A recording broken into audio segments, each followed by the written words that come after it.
終於翻到嚟香港啦，我自由啦，咁似我老細嘅呢個玩過嚟嘅啫。而家7月時運高，睇佢唔到。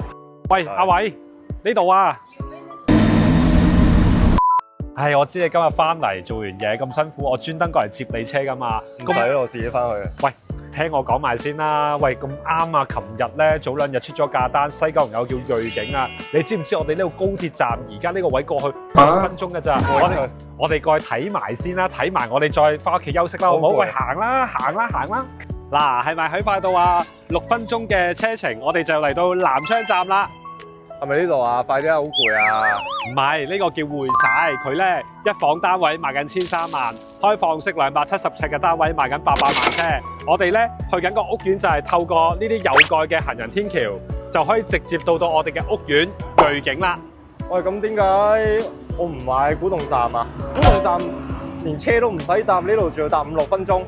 嗱，你要記住，古洞站都係地鐵站，不過嗰度係北區，而我哋呢度係西九龍，係市區。咁咧，我哋瑞景咧周邊嘅生活配套係非常齊備嘅喎。除咗有我哋 WeWalk 嘅大型商場之外啦，咁亦都有我哋嘅海富苑啦、南昌匯嘅商場。咁所以生活配套亦都非常齊備嘅喎。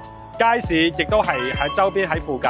到夜晚啦，如果你唔想食呢啲商場嘅食物咧，咁我哋咧都有啲基本嘅民生茶餐廳啊、小市食店都可以方便到我哋瑞景嘅住戶㗎。上蓋一出咧，就上到嚟我哋 WeWalk 呢個商場啦，就可以連接我哋呢啲有蓋嘅行人天橋，就直接去到我哋嘅屋苑瑞景啦。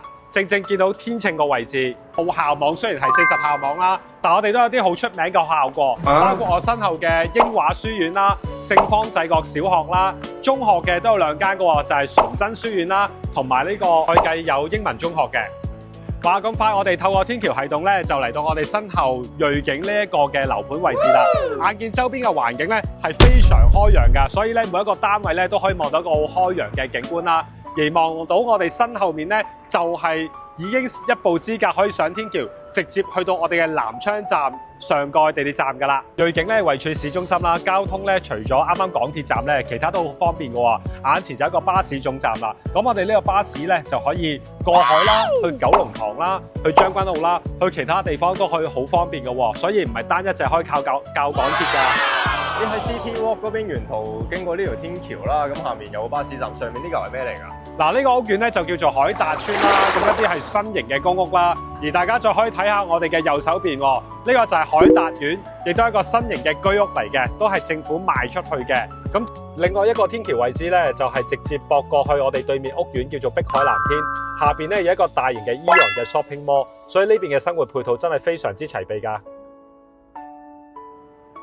瑞景咧已經出咗首張價單㗎啦，2房單位最平咧只係698萬喎，1房單位只係500零萬多少少，3房單位咧就係1100萬多啲啲。咁咧對於佢價值咧係非常之有吸引力嘅。我哋身後咧呢個馬德頓山啊，現時咧一個2房單位咧都要1100萬㗎咯喎。而我哋咧再望下鏡頭，我哋右手邊啦就係我哋4小齡嘅有幾個屋苑啦。咁一個星月居現時我哋買個2房單位咧都要850萬起步㗎。咁對於我哋瑞景買一個2房單位700萬嚟講咧，係真係有一個好吸引嘅升值潛力空間㗎。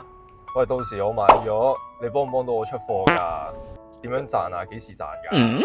咁當然啦，我哋講得呢個極具升值潛力咧，係一定係有根據嘅。頭先我哋講咗一啲屋苑啦，都接近20年嘅樓齡啦，但係價格都相比於我哋貴嘅喎。咁所以呢個係我哋好大嘅潛力啦。咁而我哋呢個樓盤咧，今日買啦，2028年樓花期啦。咁收樓嘅時候咧，我哋估計咧，你喺收樓嘅時候咧，都已經有錢賺㗎啦。咁嗰陣時出貨咧，我哋估計最少咧都會有2成嘅水位嘅，計埋通脹。即是話咧，一個700萬你買到個單位，2年之後咧，你最保守估計咧，你個單位都要值900萬。咁呢度已經係賺咗200萬㗎啦。咁好啦，我哋再講多少少啦，因為有啲觀眾朋友咧都未必一定係短炒嘅。咁長線投資究竟又有啲咩嘅利潤可以睇到呢？第一啦，就係因為我哋呢個樓盤啊係好鄰近呢個港鐵站嘅南昌站啦。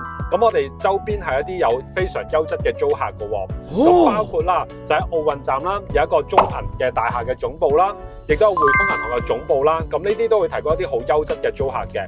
而剛剛新落成嘅 IGC 環球匯啦，有一個100萬樓面嘅商業嘅面積啦，再加上 ICC 環球貿易廣場啦，呢兩個大型嘅甲級寫字樓咧，都會提供好優質嘅租客俾我哋嘅業主去做呢個收租回報，從而提高呢個升值。好，收工。喂，做乜嘢啊？咩啊？你唔車埋我翻屋企㗎？咁辛苦同你拍埋片。我約咗客啊，我仲要做嘢啊。喂，呢度咧港鐵站嚟㗎咋，你翻屋企好快㗎咋。